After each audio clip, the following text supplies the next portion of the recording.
Hi guys, welcome back to my YouTube channel. My name is Pragya. तो आज हम इस चीज़ पे बात करेंगे कि औरत ही औरत की दुश्मन होती है। मैं बिल्कुल भी नहीं मानती हूँ और मुझे कोई भी आके एक बार भगवान भी बोल देना कि औरत ही औरत की दुश्मन होती है, तब भी मैं नहीं मानूँगी, क्योंकि मेरा दिमाग हो गया है सही। मेरा दिमाग खुल चुका है। जो भी चीज़ें मैंने बचपन से गलत सीखी थी या मेरी कंडीशनिंग थी, मैंने उस उनको अनलर्न कर लिया है, या कह सकते हो कर रही हूँ। अभी भी मैं सीख ही रही हूँ। ये नहीं कहूँगी कि मुझे सब कुछ आ गया है या सब कुछ जान गई हूँ मैं। I am still learning and I think life का मतलब यही होता है कि आप टाइम के साथ सीखो।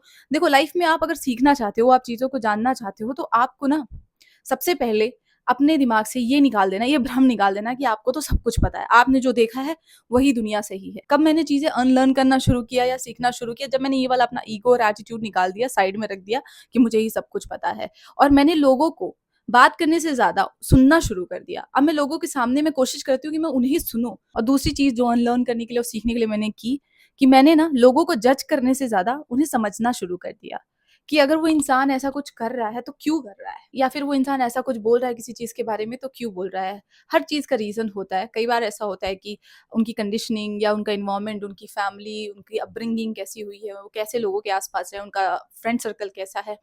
लिटरली अगर आपको किसी इंसान को जानना है तो आप उसकी फैमिली के बारे में जान लीजिए, उसके फ्रेंड सर्कल को देख लीजिए, वो कैसे एनवायरनमेंट में रहा है, थोड़ा उसके बारे में जान लीजिए, उसने क्या पढ़ा है, क्या नहीं पढ़ा है, और किस तरीके से वो कुछ चीज़ों पे सोचता है। आप उस इंसान के बारे में पूरी तरीके से जान जाओगे। सो बेसिकली अगर आपने एक इंसान का पास्ट, हर तरीके से past, I am not talking about the relationship and all, relationship एक छोटा सा पार्ट है लाइफ का, मैं सारी चीज़ों की बात कर रही हूँ। ओवरऑल वो इंसान का पास्ट कैसा रहा है, आपको पता चल जाएगा कि वो इंसान कैसा है। और मुझे ऐसा लगता है मेरा थॉट प्रोसेस चेंज होने में, मेरा ओपिनियन शेप करने में, मेरे आसपास के जो लोग हैं उनका बहुत बड़ा रोल है। मेरी लाइफ में जैसी फीमेल्स हैं, जो औरतें हैं, चाहे वो मेरी बहनें हों, मेरी मम्मी हो, मेरी बड़ी मम्मी हो, या मेरी बुआ हो, और मेरे बेस्ट फ्रेंड्स हैं जो मेरी फीमेल बेस्ट फ्रेंड्स है सारी, और मेरी फीमेल ही दोस्त है। आई एम सॉरी बट थोड़ा सा ऐसा सुनने में अच्छा ना लगे, but I don't really like male friends. तो औरतों के आसपास मैं इतना रही हूँ और औरतों का मेरी लाइफ में बहुत ज्यादा सपोर्ट रहा है, चाहे वो मेरी बहन का हो, चाहे मेरी बेस्ट फ्रेंड्स का हो। तो मैं कैसे मान लूँ कि औरत ही औरत की दुश्मन होती है? जस्ट इमेजिन, मैं एक छोटी सी बच्ची हूँ, मेरा जन्म गाँव में हुआ है। मैं कैसे लोगों के आस-पास रही हूँ, जहाँ पे वही सोच थी कि लड़की बड़ी होकर के क्या करेगी? शादी करेगी, और शादी करेगी तो उसकी तैयारी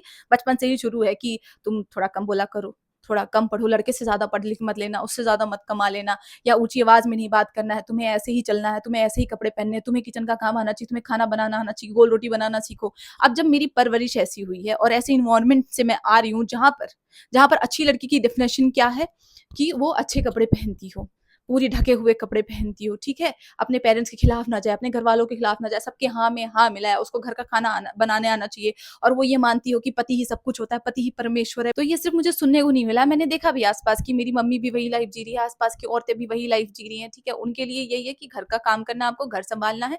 आदमी जो है वो पैसे कमा करके लाएगा। आदमी क्या है, पैसे कमा करके लाता है तो उसकी बहुत ज्यादा वैल्यू है, उसके ओपिनियन मैटर करते हैं। ये लोग बोलते हैं ना कि पैसे मैटर नहीं करते हैं, पैसे कमाने से ज्यादा घर संभालने पे ध्यान दो, घर परिवार भी कुछ होता है, प्यार भी कुछ होता है। घंटा कुछ नहीं होता है। अगर आपने पैसे अपने नहीं कमाए हैं, आपके पास अपनी जेब में आपके पैसे नहीं है, तो आपकी कोई वैल्यू नहीं है। जस्ट इमेजिन कि मेल डोमिनेटेड ये सोसाइटी क्यों रही है सदियों से, क्योंकि आदमी पैसे कमा के लेके आता था घर में, इसलिए उसकी इज्जत होती थी। और मुझे दुनिया को देखने का और अपने हिसाब से समझने का मौका नहीं मिला, क्योंकि हमारे लिए तो भाई घर से बाहर जाना मतलब बस स्कूल जाना, और एक हम लोटा लेके खेत में जाया करते थे। वो बचपन में हमको सच में खेत में लोटा लेके जाना पड़ता था। मेरे दादाजी ने टॉयलेट बनवाया था जब मैं 8th क्लास में था। अब ये तुम्हें शॉकिंग लगेगा मुझे देख करके, मेरा रहन-सहन देख के कि मैं लोटा लेके बचपन में गई हूँ। तुम बिलीव नहीं करोगे, बट उस सिचुएशन से आज मैं यहाँ पहुंची हूँ।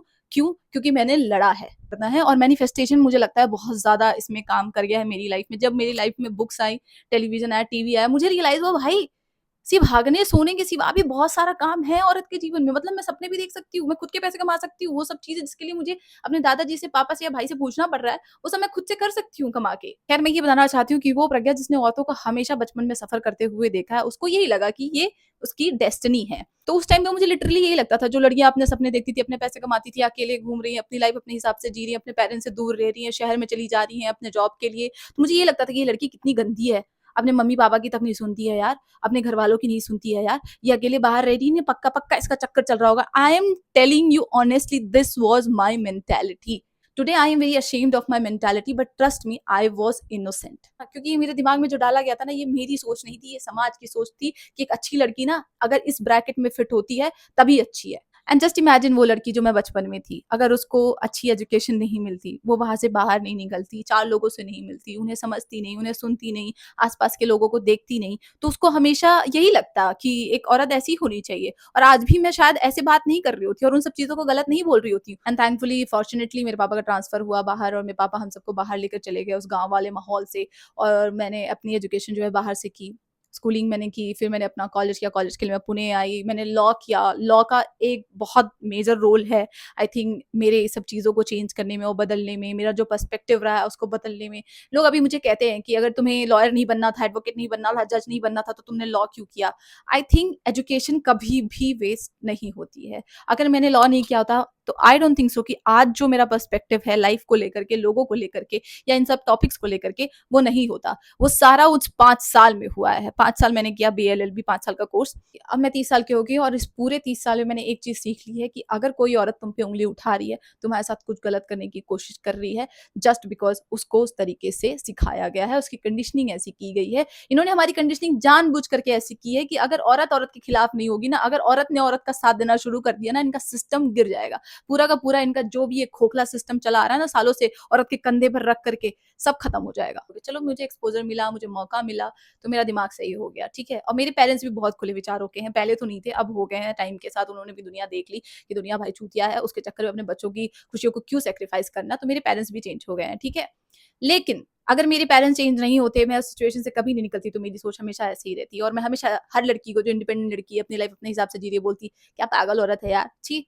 बिल्कुल अच्छी औरत नहीं है, कैरेक्टरलेस, ये वो फलाना-ढिमकाना", यही बोलती ना मैं। पता है क्यों? क्योंकि पिंजरे में रखे हुए पंछी को हर उड़ता हुआ पंछी लगता है कि ये चूतिया है, ये क्यों उड़ रहा है यार? मैं मस्त बैठ के खा रहा हूँ, लेकिन उसको ये नहीं पता है कि वो बस खा रहा है और हग रहा है, उसका कोई लाइफ में पर्पस नहीं है। उसके पंख हैं, लेकिन उसे पता नहीं है कि वो पंखों का इस्तेमाल करके उड़ भी सकता है। दुनिया में बहुत सारी चीज़ें हैं यार, खाने-अगने के सिवा वो भी कर सकता है। तो यहाँ पे पंछी की गलती नहीं है, बस उस पंछी को पता नहीं है कि वो पिंजरे के अंदर है। बहुत कैजुअली लोग कह देते हैं कि औरत ही औरत की दुश्मन थी, औरतों को सिर्फ चुगली करने के सिवा, कलेश करने के सिवा आता क्या है? जस्ट इमेजिन तुमको बचपन से तुम्हें एक चारदीवारी के अंदर घुसा के रख दिया कि तुम्हारी बस इसी चारदीवारी के अंदर लाइफ है। तुम्हें क्या करना है? बस गोल रोटी बनाना है। अब उस घर में 4 से 5 औरतें हैं, पहले बड़ी फैमिलीज़ हुआ करती थी, ठीक है? अब उस घर में 4 से 5 औरतें हैं।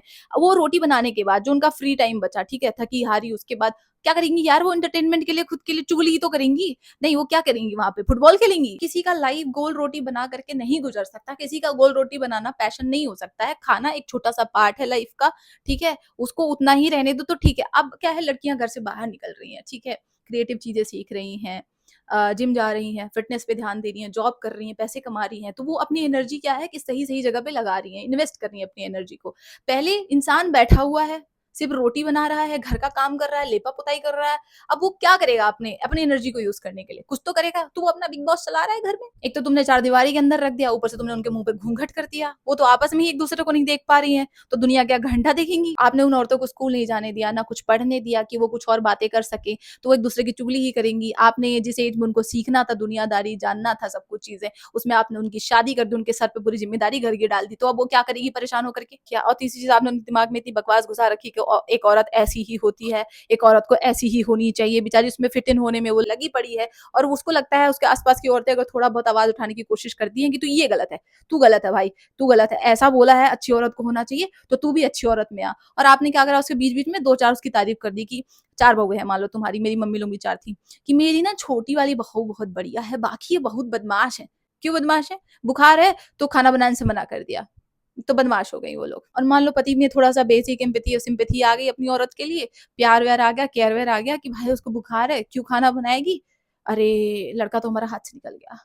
ये सब हमारी बहू की वजह से हुआ है, बहू की गलती है। मतलब इस सोसाइटी में एक आदमी कैसा है, चाहे वो एज़ अ हस्बैंड हो, एज़ अ ब्रदर हो, एज़ अ सन हो या एज़ अ सिटिज़न ही हो, उसमें औरत की गलती होती है, या तो उसकी माँ की, उसकी बहन की, या तो उसकी पत्नी की। तो आदमी का खुद का कुछ दिमाग है कि नहीं है? नहीं, खुद से वो कुछ बन रहा है कि नहीं बन रहा? सब औरत के ही भरोसे है। तो जब पूरा सोसाइटी, पूरा समाज सब कुछ औरत के भरोसे है, तो तुम घंटा क्या कर रहे हो पैसे कमाने के सिवा? अननेसेसरी फालतू ज़िम्मेदारी हमारे सर पे डाल देंगे, फिर कल को आके बोल देंगी औरत ही औरत की दुश्मन होती है। मैं बता रही हूँ तुम्हें, जिस दिन औरत को समझ में आ जाए ना कि उसका काटा जा रहा है इन सब के नाम पर, अच्छी औरत बनने के नाम पे, कैरेक्टर के नाम पे, समाज के नाम पे, परिवार के नाम पे, प्यार के नाम पे, औरत से बड़ा सपोर्ट एक औरत के लिए कोई नहीं हो सकता। Literally I am telling you, मेरी मम्मी को ये लगता है कि लड़कियों का प्रॉपर्टी में अधिकार नहीं होता है। अब मैं ये कहूँ कि मेरी माँ गलत है, मेरी माँ को तो कुछ आता ही नहीं है, मेरी मम्मी पैट्रियार्कल माइंडसेट की है। नहीं, मेरी मम्मी नहीं है वो उसकी सोच नहीं है, वो समाज की सोच है। उस औरत ने भी अपनी ज़मीन का हक छोड़ा है, उसने भी छोड़ा है वो सो कॉल्ड प्यार के लिए, भाई के प्यार के लिए, परिवार के लिए। उसने भी समाज के लिए वो सब चीज़ें की है सैक्रिफाइस। तो उसे ऐसा लगता है कि शायद यही एक अच्छा औरत होना होता है। तो इस सिचुएशन में अपनी माँ से लड़ने लग जाऊँ, उस पर चिल्लाने लग जाऊँ, ये कहीं का सोल्यूशन नहीं है। तो मैं मम्मी को क्या करती हूँ, बैठा के समझाती हूँ, उसको एग्जाम्पल्स देती हूँ, उसको बताती हूँ दुनियादारी की, दुनिया में क्या चल रहा है, क्या नहीं चल रहा है। मेरी मम्मी ने दुनिया सिर्फ हमारी नजरों से देखा है, मेरे पापा की नजरों से देखा है, मेरे दादा दादी की नजरों से देखा, उसने खुद की नजरों से, सिर्फ अपनी नजरों से कभी दुनिया को देखा ही नहीं। मतलब मेरी मम्मी की शादी हो गई थी 13 साल में, और 17 साल में वो ससुराल आ गई थी। पहले होता था गवने वाला सिस्टम, होता था कि शादी करने के बाद कुछ साल बेटी जो है वो मायके में रहती थी, उसके बाद जब गवना होता था, फाइनली गवना बोलते हैं हमारे यूपी एमपी बिहार में, उसके बाद लड़की जो है वो ससुराल में आती थी, ठीक है। उसके बाद मेरे भैया 1 साल बाद हो गए। मेरी मम्मी बस एक बेटी, एक बहन, किसी की पत्नी, माँ बन के रही है। कभी वो एज़ अ औरत एक इंडिविजुअल लाइफ को जी नहीं है। तो उसका खुद का थॉट प्रोसेस कैसे बिल्ड होगा? उसका खुद का ओपिनियन कैसे आएगा जब उसने कुछ एक्सपीरियंस ही नहीं किया अपार्ट फ्रॉम दैट? तो she is a victim too. और जब मेरी एजुकेशन की बात आई तो मेरी मम्मी ने कहा कि मैं अपनी सारी बेटियों को चाहती हूँ कि पढ़े वो, अच्छा जॉब करे और उसके बाद उनकी शादी हो। मेरे दादाजी आई स्टिल रिमेंबर कि 17 साल की थी मैं, 17 या 18 साल की होने ही वाली थी। रिश्ता लेके आ गए थे मेरे लिए कि अच्छा लड़का है, पढ़ाई तो क्या है, शादी के बाद भी कर सकती है, आगे जॉब करना है तो पति अलाउ करेगा तो कर लेगी। मेरी माँ को मैंने कभी अपने दादाजी को जवाब देते हुए नहीं देखा था। पहली बार मेरी माँ ने दादाजी को जवाब दिया था मेरा स्टैंड देने के लिए, एंड शी इज लाइक कि मैं अपनी बेटी को ना जज बनाना चाहती हूँ। उसके पापा उसको बिना जज बनाए ना किसी की वाइफ नहीं बनाना चाहते।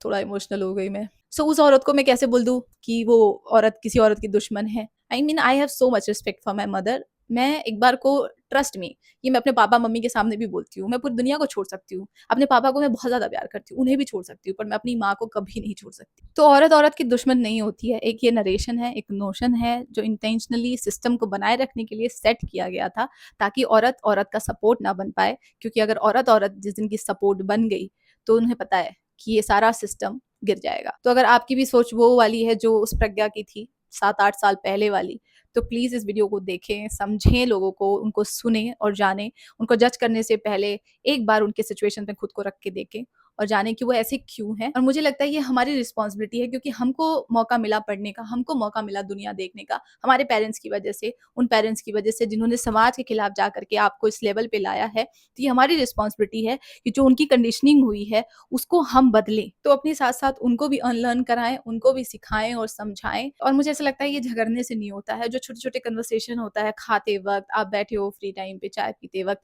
उन सब कन्वर्सेशन में ये सब चीजें लाएं और वहां पे बात करें। धीरे धीरे देखना आपके पेरेंट्स की सोच भी बदलने लगेगी, क्योंकि वो भी पहली बार आए हैं इस दुनिया में, वो पहली बार जी रहे हैं, ये सब देख रहे हैं। और हम भी पहली बार देख रहे हैं। हम लकी हैं कि हमको बहुत कुछ और देखने को मिल गया है और वो उनकी बदौलत मिला है। तो ये हमारी रिस्पॉन्सिबिलिटी है कि जो चीजें हमने अनलर्न कर ली है उन्हें भी कराएं। Thank you so much for watching guys. मैं वीडियो यहीं पे खत्म करूंगी, अदरवाइज मैं चुप ही नहीं होने वाली, because I am very emotional about this topic, because women in my life has been my biggest support since my childhood till now. So I can never admit और I can never say this that औरत ही औरत की दुश्मन होती है। तो अभी के लिए मैं अलविदा बोलना चाहूंगी। Thank you so much for watching, love you guys, bye.